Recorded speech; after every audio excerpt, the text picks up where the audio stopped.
Thank you. Thank you.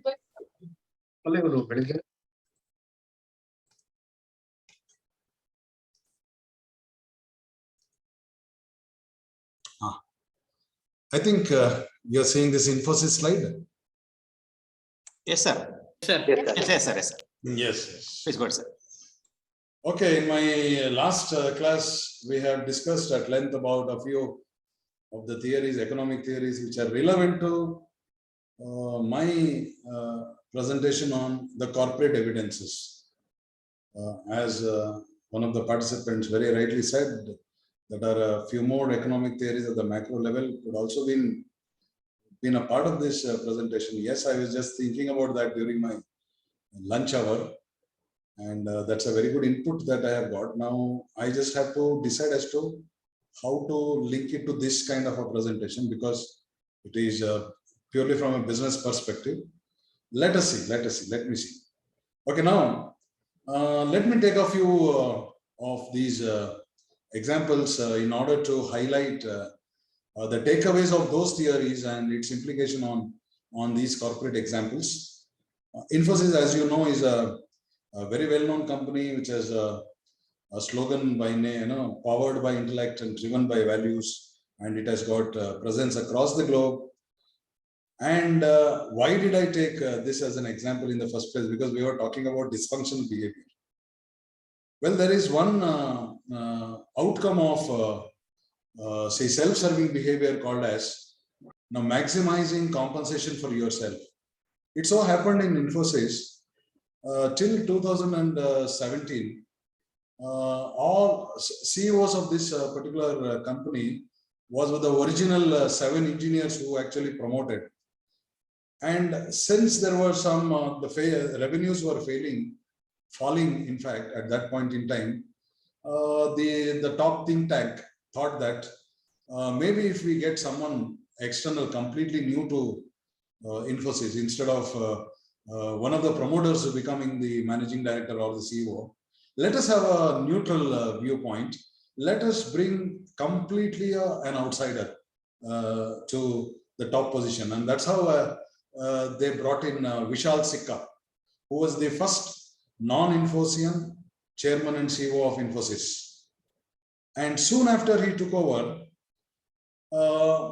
his original compensation was around 45 million, and he increased his compensation to around 450 million, tying his compensation package to the turnover. And how did he increase the turnover in a short span of 1 year was not the original business model of Infosys as such. Say the original business model was to go for a vertical growth. When they were offering software solutions to many clients across the globe, and they expanded their business through verticals only. But this fellow started acquisition model of business, which was never a business model with the original promoters. So he started acquiring businesses after businesses, similar kinds of businesses. And during those acquisitions, obviously the turnover started increasing, and he tied his commission and salary to the turnover, and thereby he was able to get nearly 900% increase in the salary. So excessive consumption of perquisites and compensation is one outcome of this agency theory, agency conflict. Because when you become the manager yourself, sitting on public money, you try to take decisions which are in your best interest. And it actually made all other promoters go red. And eventually, Narayan Murthy has to intervene, and he has to be, he quit the company 2 years after he became the CEO. So this was a kind of an experience which original Infosians would like to forget in a hurry. And then for the interim period, Nandan Nilekani became the CEO for some time. Then again, they started looking for a fresh face again. Then they got the present chairman. Again, when this fellow was I don't remember his name. Salil Parekh, yes. Salil Parekh. Now, he was the one who is the second Infosys to become the CEO. So this was the second experiment of Infosys. So it so happened again, there was a whistleblower complaint against Salil Parekh immediately after he took over. Then everybody started thinking, why is that whenever there is a non-Infosys coming out as a CEO, why is that there is a complaint? There is some development that takes place. And he was accused of, inflating the profits. He was accused of abusing the travel privileges for his family. And there was a whistleblower complaint. And immediately there was an inquiry commissioned at that point in time. On that particular day, Infosys shares tanked 16%, 16% of their market capitalization. Just on knowing, there is one more theory called as efficient market hypothesis. Efficient capital market hypothesis means the moment you release the information to the market absorbs that information and immediately the share prices gets adjusted. Now, if the information is positive, it will raise, and if it is negative, it will come down. So therefore, this information came that there was a whistleblower complaint. Immediately there is a value erosion to the shareholders. But why is that this happens only when non-Infosians become the CEO? There were even, murmurs, there were some people who were saying that they did not really wanted anybody outside their promoters. They only wanted them to be over there. Just to kind of give a different picture in the public domain, they are trying to do a drama kind of a thing. That was also being told. And even in India, this community and religion is so pertinent. Sometimes, without any logic and reason, it also plays a part. They said that both Vishal Sikka and this fellow are not from the dominant communities. They are from the other backward classes, and therefore these people started creating problem for them. They don't want, just for the namesake, they have put them on board. Otherwise, intentionally they don't want them. So this was the kind of, luckily, the whatever the investigation that was done on this particular Salil Parekh's involvement, it was proved to be wrong, and even today he continues to be the CEO of that company. So I just want to tell you that, when you occupy positions of prominence, sometimes even though your company is known for its moral and ethical perspectives, still, even if you just relax for some time, you have people breathing down your neck to show that these are your faults. Then coming to Enron, I'll not get more into Enron because it's a very huge. The nature of the scandal is so unprecedented that this company was actually the 7th largest US company and the largest US buyer and seller of natural gas and electricity. So it was heavily into energy trading. Their core business was energy. But at that point in time, I'm talking about early to the 20th century, was 2001 and 2000, when internet was introduced, and that was the time where those companies which are offering internet services, those companies shares were actually raising, and the promoters of this company, the syndicate, as I said, syndicate of the lemons, they wanted to make fast money for themselves. What they did was they siphoned off the money that is being generated out of their core business operation and tried to buy the shares of those companies which are offering internet services. They entered the market at the peak of the boom, and they also took heavy debt in order to finance its purchases. But unfortunately, a huge crash, .com crash, which is called as in 2000, came about. And these people entered the market at the peak of the prices. And when the .com prices crashed, all the revenues dried up. Only debt remained. So what it means to say is that Enron did not have any loss in its original business, but when they tried to siphon off the company's money and then try to make fast bucks for the managers. They misused public money and invested in .com shares. And when there was a .com crash, all that money got evaporated. And what did they do? Then they resorted to accounting. In accounting, one thing, my dear friends, in balance sheet, this is for people outside commerce. In balance sheet, on the asset side, you write assets also. And if there is any loss, the loss is also there on the asset side of the balance sheet. Whereas all the capital and the profits are on the liability side of the balance sheet. So instead of showing as a loss on the asset side, they show it as investment in special purpose vehicle. Nobody will be knowing what is it. Investment in special purpose vehicle, special projects, but actually it is a loss amount. Loss because of untimely investment in .com shares. So they manipulated the balance sheet. So when you manipulate the balance sheet, who you should, to get, combine with, you should combine with your statutory auditor. The statutory auditor was Arthur Anderson. And then they tried to, build up all these wrong financials to the markets. Markets did not know for a long time. When nothing could be done, then there was a whistleblower complaint. Always see, whenever there is a scandal, there will be always a person who is going to blow the whistle. And similar things happened, and it immediately went for bankrupt. And these are the people, and she is the one, Sharon Watkinson. She is the one who brought this to light. And now, once this is being done, around 60,000 people lost their job. Millions of, the share value, the share erosion is so much that people lost huge money, and they became bankrupt. And these are the people who have been trialed in the court of law.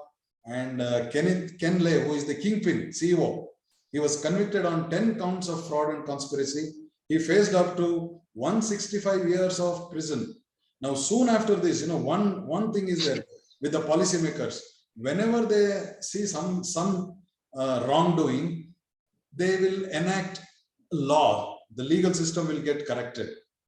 Soon after this, there was an act called as Sarbanes-Oxley Act in US, which is in force, and it is a comprehensive legislation that investigates all the corporate frauds, and it went up to the extent of giving death penalties, to the people who commit corporate frauds. So that is the extent of severity of the law which has been enacted in US. Now, in the Satyam case, it is a similar case of, it is also called as India's Enron. And one more that you can see is getting into the bankruptcy mode, the downturn. All these companies will have very, very good, corporate governance record. It was the fourth fastest growing IT company, 9% market share, 40,000 employees, 2.1 billion, and it's the only company to be listed in 3 international exchanges. And what did they do? This is exactly what they did. This was the actual that you can see. Cash bank balance was 321 crores, but they reported more than that. And the difference is 5,040 crores. They overstated their assets and understated their liabilities. And in all these times, what exactly they did was they siphoned off the money, the profits which were generated in the IT business, and put into, this is called as siphoning off from focal firm to shell firm. Means you create firms in the names of your relatives, friends, and family, and channelize all the profits from the focal firm to your shell firm, because you're the decision maker. You're a part of the board of directors. You're the head of the board of directors, and there is a syndicate. So therefore, you siphon off public money, and they know that when they siphoned off public money and put into some other business, that business did not work, and they lost that money. And when they lose that money, what they do is they will be knowing that there is some tremors underground. You can just see this. Say the promoter means those people who are there at the helm of affairs, those who are the board of directors who are there. Their share in the company was 25.6%, means they held this percentage of shares. Then they they knew that, see, this is called as information asymmetry, which I said. Say a person who is suffering from moral hazard, he is not truthful about the quality of the company. He started selling, you can just see. All the promoters started selling their shares when the share prices were high. Poor public did not know. So there was an information. The poor shareholders did not know. Only people who have an access to the inside information, they knew that this company is going to fall down. So therefore, what to do? We will make fortune for ourselves. Our company shares are now being sold at higher price. Let us sell it, because the moment the public comes to know about that something is wrong in the company, then share prices will come down. So therefore, these people had that inside information. There was information asymmetry. There is agency conflict, means these people took decisions in their interest, not in the interest of the owners. So all these came together and finally resulted in a fraud. And do you know what is the final confession statement by Ramalinga Raju? He said it was like riding a tiger without knowing how to come out of it without being eaten by the tiger. Now, what is the point in having a confession statement after making a huge fortune for yourself, misuse public money? After that, now he was jailed, and as someone said, the policymakers came into picture, the government intervened, and then Tech Mahindra, the Mahindra company, the tech, IT part of Mahindra company took over, and soon after taking it over, then share prices started going up, and those shareholders who are able to hold on to their shares till the time it is taken over by Tech Mahindra and the share prices improved, they did not bear any loss. But those shareholders, out of panic that this company is going down, so let us sell it off and at least get something back. So out of panic, they sold, and they are the losers. But the original promoters never lost, and they're still being trialed. And Ramalinga Raju is still at large. He is taken, he's been granted bail.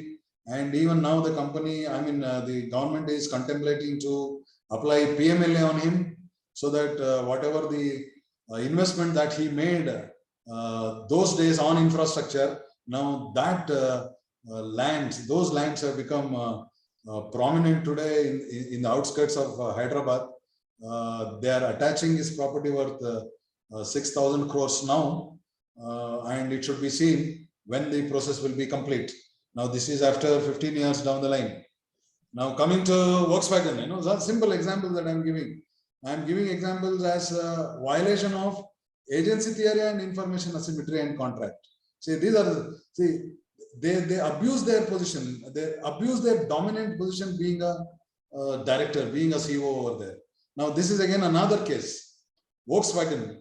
I think it's a automobile giant. It's a German automobile giant, which is manufacturing very good, well-established cars, including Audi, BMW, and Volkswagen. And they had their presence all over the world. It has got its presence in India also now. Now, this particular scandal happened in US, where there was a mandate for this new CEO, Martinson, to somehow overtake another automobile giant called as Toyota in US market. In US market, Toyota was number 1 and Volkswagen was number 2. So why was Toyota number 1? Why it had a higher market share? Because it used to give more mileage. Mileage was their USP, unique selling proposition. Whereas for Volkswagen, safety is a unique selling proposition. They are very hard-built automobiles. Now, people, there the market was for, that car which is giving more mileage. So then, therefore, what did these people do? They wanted to give more mileage and at the same time become environmental compliant. Therefore, this CEO and his team of the board of directors, this information is known only to them, inserted a cheating device inside the Volkswagen engine. And once that device was inserted and it went for environmental test, it passed the test, because while inserting that software, it would emit only those emissions which is legally and environmentally compliant emissions. The moment it passed the test and then it was being sold to the customers, that cheating device was removed, and on road it was not environment compliant, but it was giving more mileage. So they wanted to cheat the Environmental Protection Agency and also increase their sales. See, there is a saying in this particular information asymmetry theory, very beautiful sentence which I normally say that this fits into this Volkswagen scandal to perfection. There is a sentence, product combination, I'm just repeating that. Product competition, one is competition, and separation of ownership and management, because only management knows what decision that they are taking. Shareholders are kept in the dark. Conspire together, competition and separation conspire together to create information asymmetry. Means they wanted to overtake the competition, therefore there is information asymmetry. Second is separation of ownership and management. So owners are there, they are doing their job wherever they are. But who is taking the decision? Managers. They have the access to information, not the shareholders. This is a clear case. Do you know, because of this scandal, what is the loss that this company made? 11 million cars were rigged with these kinds of defeat devices. So all the 11 million cars were recalled. You just see the market capitalization. Please see this. In a matter of 12 days, the Volkswagen total market capitalization, I mean the shareholders value, we call it as shareholders value, 95 billion. It dropped down to 60 billion, 35 billion in a matter of 12 days. 1 billion is equal to 100 crores. 60 billion means 60 into 100 into 1. This is in dollars. If you convert that into rupees, into 70. This is the amount of loss, and huge amounts of fine that is being paid to Environmental Protection Agency. Therefore, I gave this case study to my own students. Ask them to calculate what is the agency cost of managerial discretion. There is something called as agency cost of managerial discretion. When managers are given the discretion to run the show, and this has happened with Volkswagen, what is the loss that has happened? We call it as expenses of managerial discretion. What is that? Our student said 11 million cars into the amount of, I mean, the price of each car. Now this is the one, 95 million to 60 billion, 35 billion. Then fine that is being paid to Environmental Agency. Then finally, what is the trust deficit, which cannot be valued at all? Say, an empire which was built over 150 years has gone down in within 15 days. We call it as from Hall of Fame to Hall of Shame in 12 days. Now, in order to get back to normalcy, it is already taking all the pains to get back to normalcy. It has already stopped their diesel engines. Now in India also, it is only the petrol engines, and they would like to go for CNG. They would like to go for electrical vehicles. These are their prospective plans. You just imagine the dent that it has created in the image of a company which is built in 150 years within 12 days. There is again, when there is another antithesis, this is all not publicly available.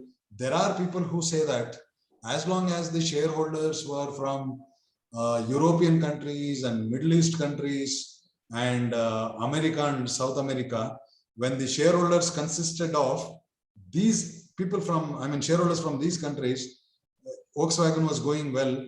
When it came to particularly the Middle East country and the South Asian countries, when the ownership structure started changing, this is the result with Volkswagen. This is again not well researched and evidenced, but people also say that Volkswagen cannot do that. And how did it happen? Because there was a shift in the ownership structure during these days. Could that be the culprit? Again, still the investigation is on.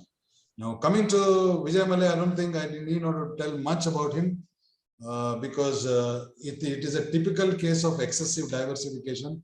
It's a typical case of empire building. See, whatever that he was doing, see the diversification that he had. And in fact, he was going great guns in its alcoholic beverages and fertilizers and cricket teams and all those things. He was really doing well. But the moment he tried to get on with an unrelated diversification, again, this is where Modigliani and Miller's capital structure theory comes into picture.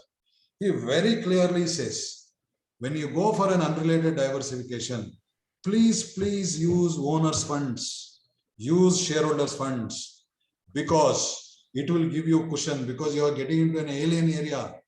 You don't have expertise. You may take some time to settle down. So therefore, use owners' funds, because when you use owners' funds, payment of dividend to owners is not a legal obligation. You can pay dividend only if the company makes profits. Say, for example, 3 or 4 years, you're not making any profit. You're just staying afloat. It's okay. You need not have to pay dividend. But if you take loan, very simple, interest becomes payable. It's a legal obligation. And the moment you default on interest on interest, the compound interest grows like anything. You'll get into a debt trap and you'll never be able to come out of that. The traditional trade-off theory very clearly said that. Use debt very judiciously along with equity. Now, going to COVID, I would say, I don't know whether all these capital structure theories will become completely redundant, because during COVID times, it is those companies which are cash rich, the companies which have got huge reserves, the companies which have zero debt in their capital structure, those companies have been able to survive. Any company which has got an element of debt in its capital structure are finding it very difficult to come out of this mess. And therefore, this debt equity mix, the capital structure, will it be looked at differently from now on? Is again $1 million question, which the time will only unfold the answer. But as of then, he said, these are some of the claims that he made. I am in hospitality business, not in transportation business. I want to sell lifestyle to Indian middle class. I want to give Indian middle class international experience in domestic flights. And do you know, from domestic routes to international routes, you should require to operate for 5 years. He was not ready to wait for 5 years. He merged with Air Deccan in a reverse merger, because Air Deccan was already in operation for since long, Captain Gopinath's. So now this was again being touted as a strategic blunder, because Kingfisher's, positioning, target was completely different. It was for the affluent and the elite customers. Whereas Captain Gopinath's Deccan Airlines was a low-cost carrier. So therefore, when Kingfisher started acquiring Deccan Airlines, there was a big question mark among the pundits who said there must be some strain in Kingfisher. So therefore, this is a classic case. Why do they, buy a particular airline which is not that? This fellow always was very flamboyant, very extravagant kind. So lifestyle, stylish, and all those things. Suddenly, why would he go for a low-cost carrier? So they started finding that there must be some strain in the business, and eventually it proved the same. And today, what has happened, as you all know, he has eloped the country, and 6,963 crores. I don't know how much of interest is to be added to this, and he's saying from there whatever that he has taken, he is going to give it back. He is not that type. And whenever we talk about, this particular case study, even among the audience, and especially when I do it with my economics, commerce, and teachers, the audience appear to be a little divided. Some part of the audience say, sir, his intentions was good. Only thing was that the timing of his entry into the business was wrong. It is not that he wanted to dupe banks and run away. He really wanted to give Indian middle class a good lifestyle. But unfortunately, he entered the business at a time when the air fuel, ATF fuel, we call it as air turbulent fuel, was at its peak. So therefore, 98% of the operating cost was consumed by the fuel. Poor fellow could not sustain. Had he been entered at a time soon after that, say another 2-3 years down the line, he would have been a roaring business today. So this is how people talk about his business intentions. But whatever it is, the very fact that now he has eloped the country itself shows that there is a moral angle to this story, and he is trying to misuse all the loopholes in the legal system and trying to kind of make use of that, making leverage out of that, staying outside. So evading arrest and all those things is not something which is going to be appreciated. Now, with this, I will stop. It's a very small. Normally, whenever I talk about this particular issue with any audience, I would also like to tell this, because this is again another very good example for information asymmetry. Say, you just see this fellow's timeline. See his CV. I think one of the best CVs that anybody can ever have.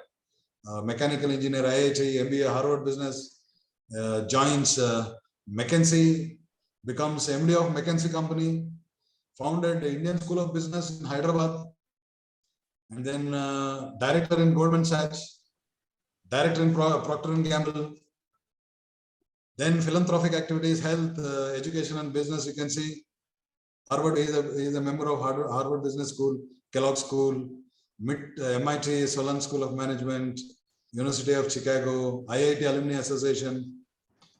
Yes, see the contribution to global health, global business. He was a member of Advisory Council to the Prime Minister of India. So with such an extraordinary career line, what did he do? He did a very simple blunder. You just tell me, when you're looking at from a legal perspective, anything that is wrong in the eyes of law is wrong. You cannot say that I am innocent. Ignorance is not an excuse for law. Say, he was in the Goldman Sachs board of directors meeting. This was soon after the global financial crisis of 2008 and 9. He was sitting in the chair in the meeting. In that meeting, that particular company was really under lots of stress because of the global crisis. But it was in that meeting, a decision was taken by Warren Buffett, who is a multimillionaire, as you know, is a philanthropist par excellence, is an investment banker. He decided to infuse $50 billion to that particular company, and that decision was taken on that particular day. So everybody started knowing that, yes, so this company is now going to survive because Warren Buffett is investing his money into this company. And this information was known to Rajat Gupta, sorry. How did he know? Because he was the member of the board. Now, during the board meeting, there was a call from his friend by name Rajaratnam. And you know that, how friends talk. It was a very casual talk, an informal talk during the lunch hour. So he talked. He said, "What is up? What is going on? Where are you?" And Rajat Gupta said, "See, I'm in a meeting, and a decision was taken today that Warren Buffett is investing so much millions into this company." Now, this information was leaked by Rajat Gupta to his friend Rajaratnam, who also happens to be an investment banker, who was also dealing in the shares and debentures of companies. who also had an investment company in his name.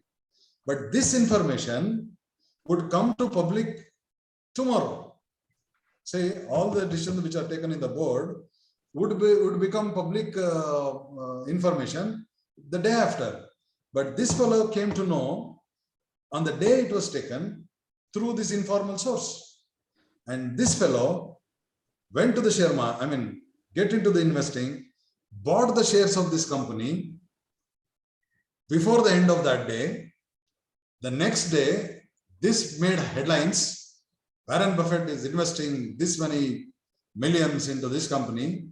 And suddenly, as you know, efficient markets, good information is being fed, positive information, markets, shares went up, the prices went up, and immediately by noon, he sold those shares. He bought it yesterday evening and sold it by noon of tomorrow. And now this information was known only to Rajaratnam.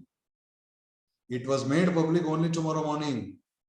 Today he bought all the shares and tomorrow he sold the shares. Made huge money within 24 hours. Now tell me, what is the fault of Rajat Gupta? Rajat Gupta had a very, very personal, informal, friendly conversation. He never ever thought that his friend would make use of that and make money for himself. So this is again called as information asymmetry. Sometimes you may be having the best of the CVs, but and that conversation lasted for only 60 seconds, my friends. It was only 60 seconds. How was it made known? SEC, Securities Exchange Commission in US, similar to SEBI here in India. They kind of conducted, why there is a huge transaction that has happened between last day and today. Then they came to know that Rajaratnam did that transaction. And then they started searching his call details, history. One of the calls went to Rajat Gupta, 60 seconds. And Rajat Gupta happened to be the member of the board where this decision was taken. So Rajat Gupta was also made to in prison for 24 months plus 1 year supervised lease and also ordered to pay a fine of 5 million. Actually far below 8 to 10 years of prison.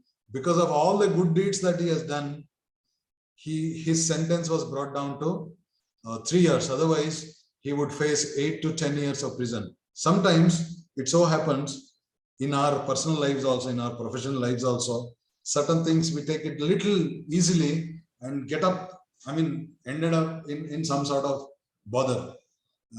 Okay, now I'm coming to the last part of it. Last part. This is the legal architecture. Now, what is it? I'll just run through. See, there are certain law teachers here.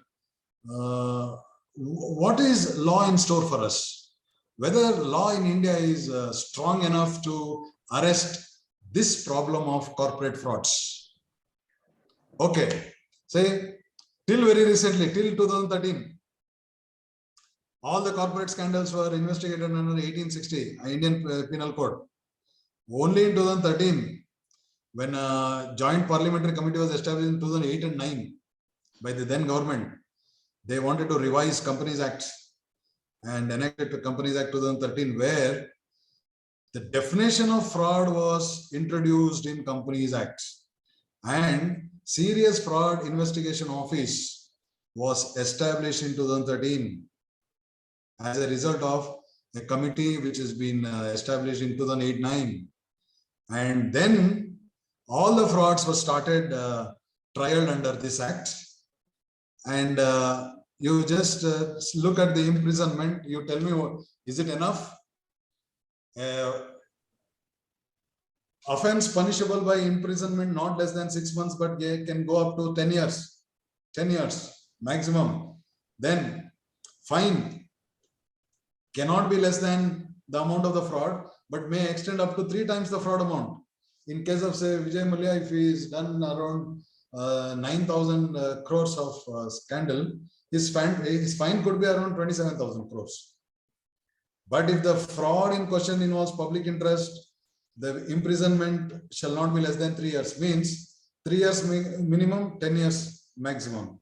It is non-bailable, non-compoundable. And for the granting of bail is not so easy now. As per this act, as per section 447 of the act, twin condition has to be satisfied. One is public prosecutor should be given opportunity to oppose his release, and the court should be satisfied that while on bail, he will not commit any further offences. If both the conditions are satisfied, then only bail will be given to him. Another, under Prevention of Money Laundering Act, it's a scheduled offence. See, normally in prevention of PMLA, we call there is an expression called as proceeds of crime. Now, any fraud amount from the corporate frauds is called as proceeds of crime. In the original schedule of offence, it's all about the offences included, ransom, murders, and money that is being got through illegal means, human trafficking, drugs, and terrorist activities, and all those things. Now, this is the latest entry. Even corporate fraud is also called as proceeds of crime. The moment it is a scheduled offence under PML Act, the ED has the power to attach and confiscate the property. Then how would auditors? Can auditors be scot-free? Because in all the scandals, if at all anything has extended the timeline of that scandal, it is because of the auditors. Because auditors have also been part of the conspiracy. They have also signed, they have also a part. So therefore, should these auditors be left alone? No. According to this act, Companies Act 143(12) of the act, it says that even if an auditor fails to report a fraud or deemed to have been connived with the fraudster, he himself is supposed to have committed the fraud. Whatever the offense that is applicable to the promoter, the same offense is being, same fine is being levied on the auditor also. Again, the Brahmastra now, the latest one, I would say, 2020, it talks about forensic audit.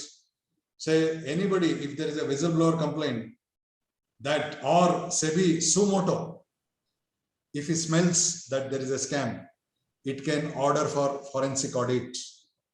And forensic audit means your whatever that you're doing now, you're investigating. It's a new profession nowadays that integrates accounting, auditing, and you should also know criminal psychology, investigating skills, policing skills, all those things. An auditor, in addition to being an auditing and accounting, you should also have other skills also.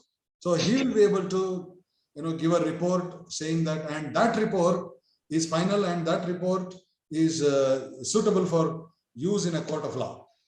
Then again, as a correction, Fugitive Economic Offenders Act, again a latest act. This is being done only to trap Nirav Modi and Vijay Mallya, because all these days before this act, in their absence, you cannot confiscate their property. Unless they are physically present and trialed in a court, you cannot confiscate their property either in India or abroad.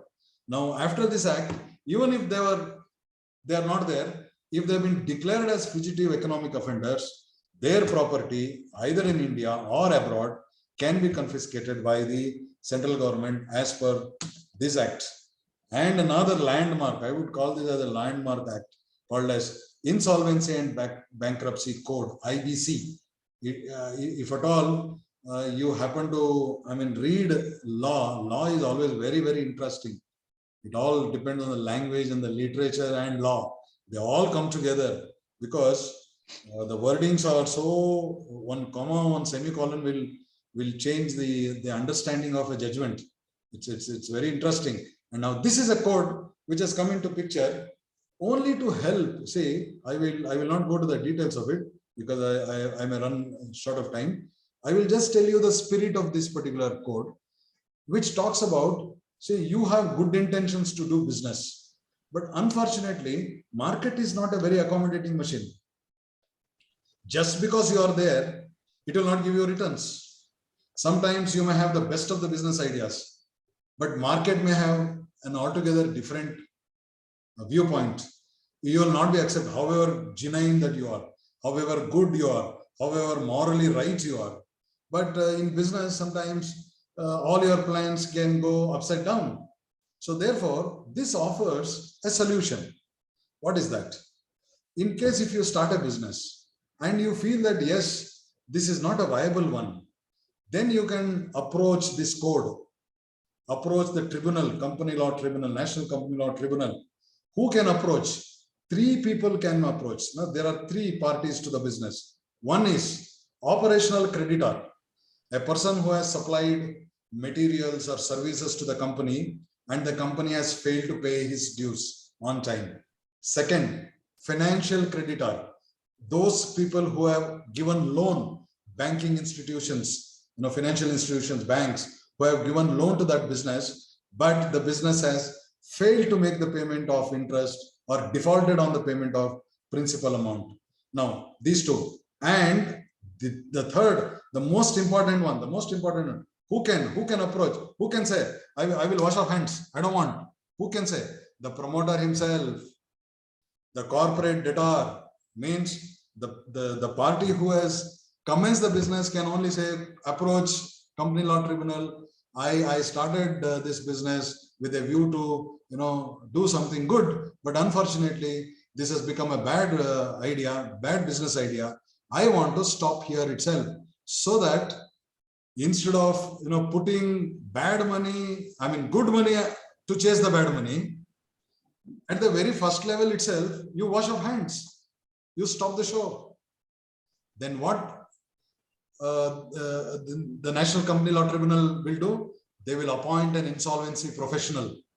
He will appoint, and that insolvency professional will go there, constitute a committee of creditors, talk to all of them, then declare, yes, this is a viable company, but this fellow is not being able to do.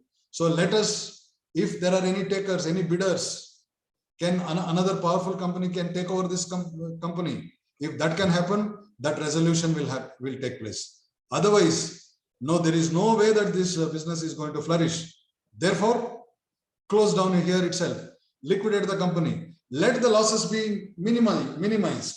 So instead of just dragging this and finally becoming a bigger fraud, resulting in loss to many people, at the very beginning itself, nip in the bud. Stop this so that the losses are minimized. So such a kind of an act it is, and it has got so many ramifications. It's not as simple as I told you. I've just given you the direction of this law. So now, when you look at this, the legal part, well, I'm done with this presentation. With all these enactments that we talk about in the recent past, I'm talking about, say, 8-9 Joint Parliamentary Committee, 2013 Companies Act, and then Fugitive Economic Offender, IBC 1916, and all these acts which have been direct connection to address the problems of the corporate frauds. Now the question is whether the imprisonment, whether the trial, whether you consider it as proceeds of crime under PMLA, whether you confiscate and attach the property, all these solutions have started to emerge out of the legal cupboard. Now, whether these legal legislations are good enough, or this is just an eyewash, still a long way to go before you kind of put a terror in the minds of people who always find it very, very easy to misuse public money. Or will this be a game changer? Or soon after COVID, because of so much of stress on the business, will you see many more such instances in future? That many more corporate frauds are going to be unearthed? Or do you see that with technology and all the age-old business models getting disrupted all over the place, and we are going to come out with no new agile and companies which can respond to change. So with this kinds of businesses on the anvil, will things be better? Can we see light at the end of the tunnel, or is it still dark? With whether COVID times breeds lemons, or is it the time that weeds out lemons? With these questions to the audience, I would like to take a small break. In the meantime, you can speak from your side. Yes. Thank you very much, sir. I'm audible. Very much, Mahesh Kumar. Yeah. Yes, sir. Thank you for your wonderful presentation on various commercial aspects, what I can say. Sir. I also know your discipline. I'm from economics. Economics, good. Yes, sir. I'm from economics. Sir, whatever the acts being passed by government or whatever the policy being implemented by the state or central government, when it comes to the corporate people especially, it seems little bit deviation takes place. See, whenever a common person maintains an NPA account for 3 months or 6 months or for 1 year, he will be punished like anything by putting all kinds of obligations or laws. But the persons like Nirav Modi or Vijay Mallya, they have looted like anything. Not only those two personalities, there are many personalities still there in the country. They are looting like anything. The ultimate burden would be on the general public. We have to bear their shares on our shoulder. Don't you think that government is making some kind of, or government is taking the what I say, protecting such corporate peoples, because ultimately they one among the fund promoters, or they are the one, they are giving funds to different parties and different things. Don't one more example I can give here regarding legal aspect. We have seen that Kasab, when he attacked in Mumbai, we took many more years to punish him, even though we understood he is the culprit, or he is the man who taken his company to Bombay, and so on. The entire nation, the entire world knows everything, but still we are lagging. I don't know where we are lagging, whether it is only on the part of common people where government is going to punish, or ultimately the corporate people, they are becoming rich and rich, or they are what you say? Yeah, I got your question. This is an apprehension that I have always voiced throughout my presentation. See, the nexus between the policymakers and the corporate is as old as hills, I would say. When Birla Mandir was given for a convocation of the first parliamentary legislators who were elected in the very first election of India, till the time, as you said, funding of political parties through these means, which is not in public domain. It's not. We don't have enough, documentary evidences to prove that. But by and large, public perception is very, very strong about this nexus since long. Now that in the recent past, this is where I am a bit stuck here. Is whether the latest enactments that have taken place in the last 5-10 years or so, if that is any indication, are we now being little more, instead of being cynical, little more optimistic and positive that there is an evolution that is taking place in the country, and maybe, time down the line, we will be able to kind of change the public perception, which is completely, as you said, is right. A common man suffers always. The big fishes will always get away. That is not. I mean, that is not the moral economy that we are now projecting ourselves to be in future. Now, do you think? I know this is again another question. Are we in the right direction? At least can we see some sort of optimism going now? Or do you still feel that no, this is going to be like this, and ours is one country where the temptation to act unethically is the highest, for whatever the reasons, right from elections, it boils down to elections. Again, you see a lot of dysfunctional behavior among the politicians during elections also. So dysfunctional behavior is something that can also be applied to political science, Dr. Kiran. So, can I tell something? Yes, sir. Yes. Excuse me, sir. Yes, sir. Yes, sir. Can I tell something? Yes, sir. Please, sir. Please, sir. Yes, sir. Thank you, sir, very much, sir, for your valuable presentation. I think our teacher should have some knowledge of economics, whether his subject is so. As my opinion, I agree with myself that government, the members, but I can say the MPs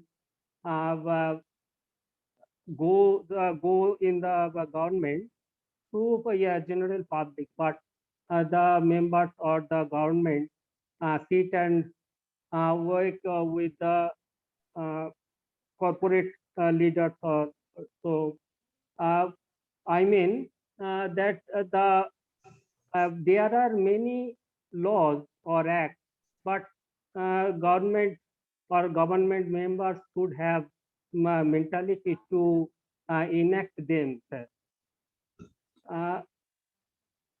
As I so, sir. Okay. There are many laws. There may be many laws, but they have to enact them to against the offenders, sir. So they have to enact as a reaction to the offense, as a reaction to the offense. So whenever there is an offense, law is enacted to get the corrections. In fact, SEBI was enacted only after Harshad Mehta's case.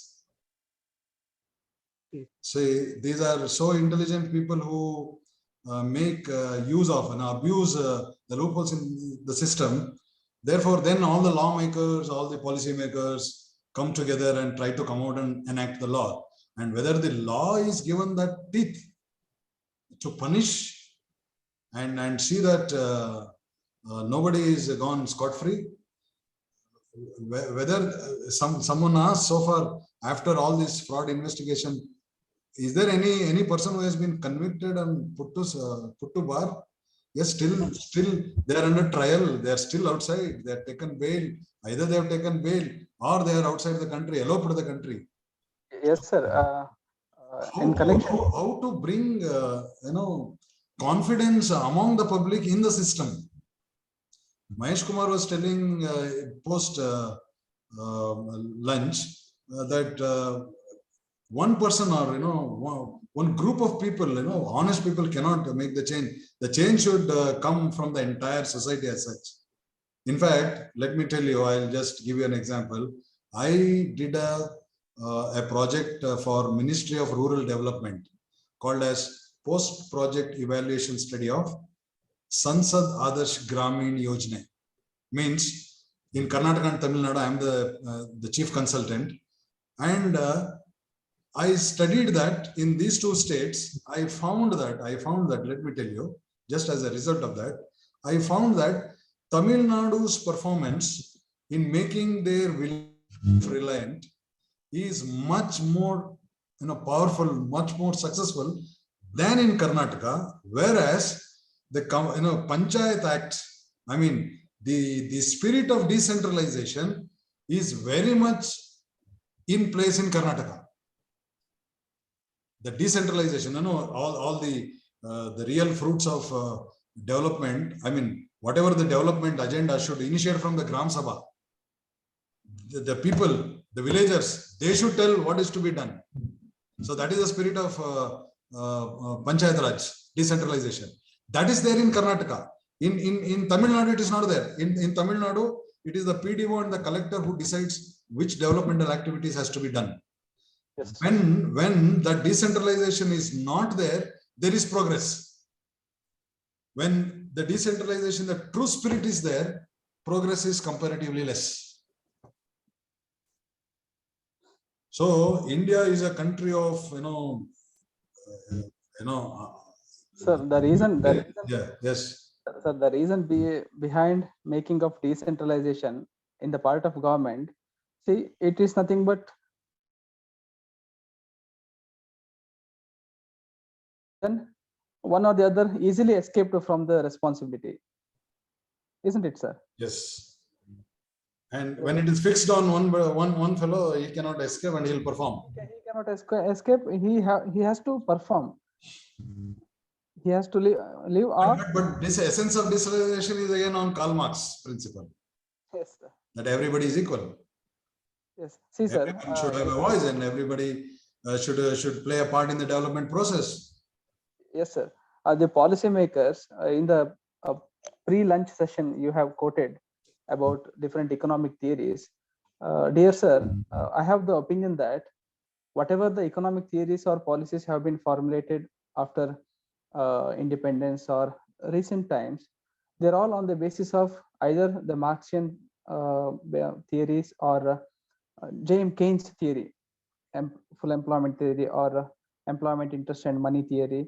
See, the policymakers knows what we have to do, but somewhere it is being deviated by so-called bureaucrats.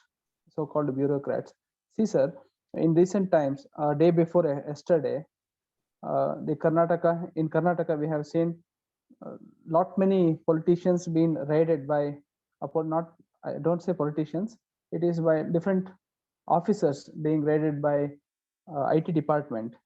From last 3 to 4 years, thousands of cases have been charged. Out of them, only 2 or 3 have been punished. Don't you think that we are still lagging in the legality or making this? Yes. See, I do really accept. I see right from the beginning. I've been telling that this is a country which is over-regulated and under-enforced. But again, we cannot stop at that note as academicians can. No, you're all young teachers out there. So will this change for better is my question. Are we in that inflection point where should we draw some solace saying that yes, let us hope that things would make a turnaround, or shall we be still cynical and say no, this is going to be like this? ಈ ದೇಶದಲ್ಲಿ ಏನ್ ಮಾಡಿದ್ರು ಅಷ್ಟೇನೆ ಎಲ್ಲ ಈ ಭ್ರಷ್ಟಾಚಾರನ ತಡೆಯಕ್ ಸಾಧ್ಯನೇ ಇಲ್ಲ, ಇನ್ನೇನು ಮಾಡಕ್ಕಾಗಲ್ಲ ಇಲ್ಲಿ, nothing can be done. So can we go back with that negativity, or shall we look at possibly that things would change for better and slowly things would fall in place? Because as an economy, I'll tell you, in spite of all the stress that we have had over the last 2 years, we have been able to bounce back to normalcy much faster than any other economy in the country, in the world. Yes, sir. And it is because of the cultural diversity that we have. It is because of the innate capacity that we have been exposed to more unhygienic and unhealthy conditions than anybody else in the world?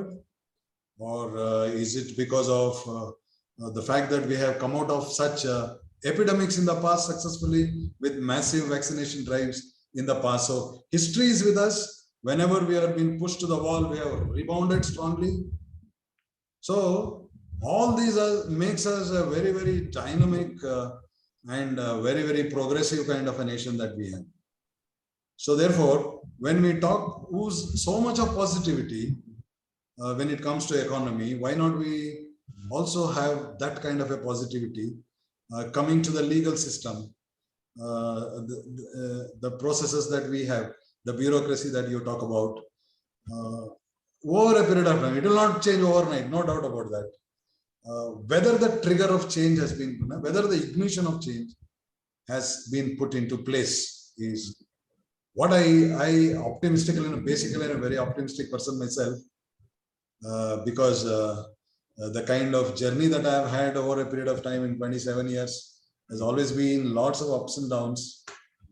And I'm very proud to say that I'm a son of a high school teacher. I studied in Kannada medium till 10th standard. And I studied it in all government, Namura Hiriya Prathamika Patashalagalal Bankandu. And when I joined here, somebody said, it's an international audience. I don't think you'll be able to make it out at the post-graduation level, and that too in University of Mysore. But thanks to Constitution, today is Constitution's Day. Thanks to Constitution, I'm here. And I've been able to kind of, go through the rigors of my journey as a teacher. And I've enjoyed being with the students. And today, since you're all my co-teachers, I'll tell you, the most of the research that has happened in my teaching profession is in the classroom. And the most important source of learning for me, after having navigated different generations, are the students themselves. It is very, very, very good that I've had opportunity to interact with the best brains, like the one which I am right now doing. And all the inputs, all the queries that all that you give me, tomorrow when I am in a different audience, I would definitely take this experience forward, 100%.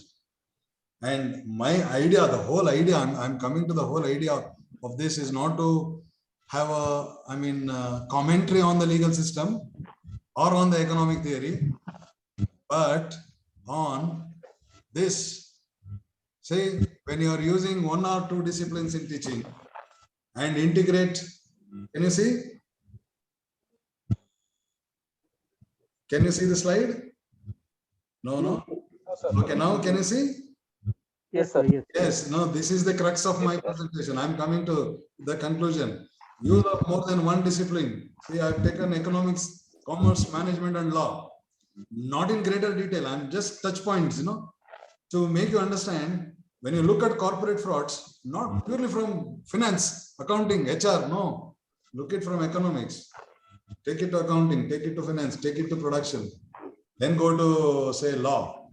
See the extension, see the overall, you look at a broader perspective, holistic, helicopter approach. It makes a comprehensive investigation that is, even for a learner also, it becomes rich and interesting.